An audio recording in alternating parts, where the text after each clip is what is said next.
Your stories, our community. This is Local 5 News with Chris Schuler and meteorologist Jeff Andrews. And good afternoon, everybody. Thanks for joining us for Local 5 News at 4 today. I'm Chris Schuler. We continue to follow developing news out of the city of Oshkosh after a student and a school resource officer were injured during an altercation this morning. Now, police say a student was armed with an edged weapon and confronted the officer. The officer was allegedly stabbed by the student, and the student was then shot by the officer. Both were sent to a local hospital. Now, students were evacuated to Perry Tippler Middle School, where they were reuniting with their parents today. And earlier this afternoon, police provided an update on the situation. Local 5's Paul Evenson is live in Oshkosh with the very latest details. Paul. Chris, yeah, details from that press conference earlier today did confirm the fact that a 16-year-old student here at Oshkosh West stabbed the school resource officer, who then fired on the student, hitting him one time.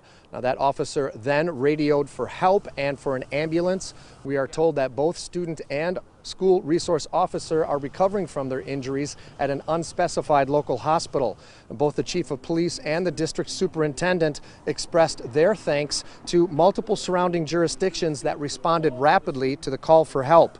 The superintendent also thanked area community partners who sheltered students who chose to evacuate West as the situation unfolded.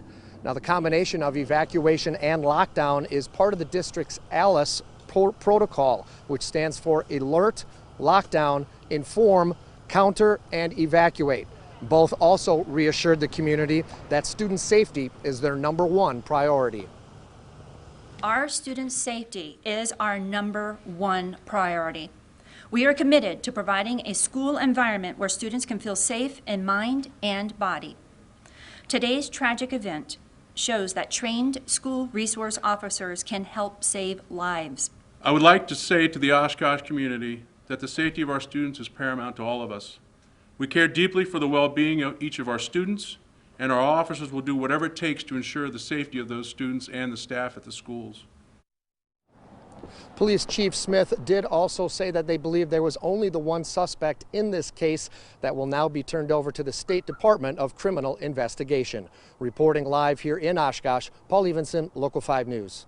All right, thank you, Paul. And Oshkosh State Representative Gordon Hintz shared a statement regarding today's events. He writes, quote, "Our community is fortunate that no lives were lost today, and I'm deeply appreciative of the staff and law enforcement who acted to keep our students safe." He also shares his frustration over what he calls the inaction of his fellow elected officials, saying, quote, "I reject the premise that students today must simply learn to live with the constant prospect of terror and violence when they attend school." And students and parents, they are reacting to today's events. So Local 5's John Dommel joins us now live from Perry Tippler Middle School, where the students were reunited with family.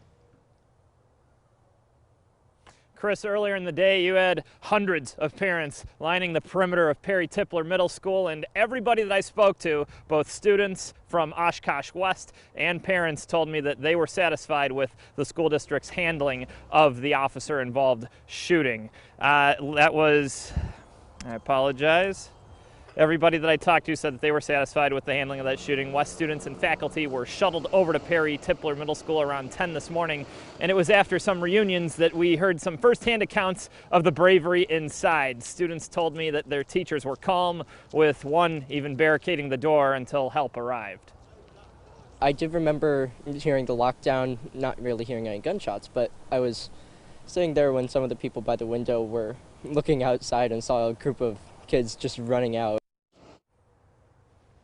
And as you heard from Paul moments ago, all schools in the Oshkosh Area School District are closed tomorrow. Reporting live in Oshkosh, John Dommel, Local 5 News. Thank you, John. And on top of classes, tonight's basketball games between Oshkosh West and Kaukauna have been canceled because the two are in the same conference. It is likely the games will be played at a later date. The boys' basketball game between Oshkosh North and Appleton North has also been postponed. And this is the second time in 2 days that a shooting has occurred at a Wisconsin high school. Yesterday, a 17-year-old was shot by a school resource officer after allegedly pointing a gun at another student's head. Police now say the student was armed with a pellet gun. The officer shot the boy once in the leg, twice in the arms. He is currently in stable condition at a hospital. Now, in recent years, we've been seeing plenty of active shooter training take place at schools to benefit police, teachers, and students. And Green Bay Police Chief Andrew Smith joins us now this afternoon to talk about this and much more. And Chief, we thank you for coming in today. Glad to be here. Green Bay police officers, they regularly participate in active shooter training. What does that look like? Well, we trained the entire department this spring. We had them go run through a series of scenarios, let them know what their expectations are, made sure they knew what to do, made sure they knew how to work as a team, made sure they all had the right equipment. Then our school resource officers, we gave them additional training just before the school year started and a refresher training just a couple weeks ago. So when something like this happens and students need to be evacuated from a school, I mean, how do you train for that? What's that like to avoid mass chaos? Yeah, it's challenging to get a lot of kids from one place to another. In the times that I've done it and seen it happen, the kids have been really terrific. They're more calm than you would expect them to be. But the schools all have a plan of where the kids are going to go in the event that they need to evacuate. There's a reunification area. Schools do a great job with the reunification plan. We put out information so the parents will know where to get their kids. Practice, practice, practice. You've spoken in the past, sir, about the need for armed officers, retired officers, I think you suggested in Green Bay schools. Remind us again about that proposal and what it would take to actually make that happen here in our community. So the simple proposal that we put out last year from the police department, myself, Jeremy Moraski was one of the authors, is we looked across the country at what works and what didn't. We thought that the best way to keep kids safe was to have an armed, retired police officer, someone with 20 or 30 years of experience and proven ability to handle situations at every one of our schools.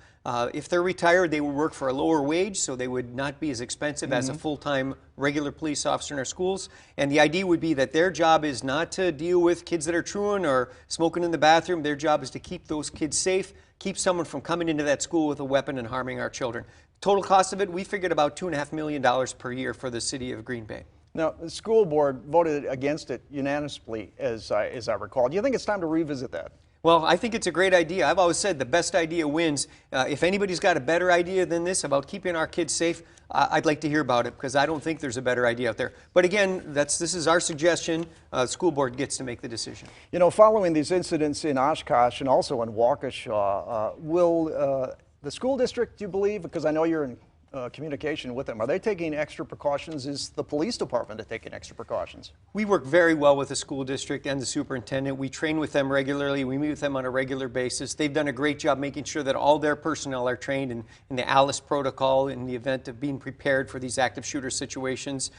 We, whenever these incidents occur, are worried about a copycat. So we always provide extra patrol. All the officers that we're working today were in those schools providing extra patrol today to make sure that we're doing everything we can to stop that copycat. Most importantly, we have a mechanism now where kids in school can actually report to the police department any dangers, any threats, any weapons that there are in the school. So that's a mechanism that they have through Crime Stoppers. They can do it anonymously. They can even receive a reward if they give us the right tip. And that's critical to stopping some of these incidents from happening. And you know, everyone's afraid after situations like this. Parents, students, what kind of advice do you give to those individuals going forward after something like this twice in 2 days? Yeah.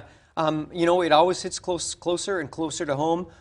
We all worry about it. It's the kind of thing that keeps me up at night. I have little kids in elementary school here in Green Bay. Like all parents, I worry about them every single day.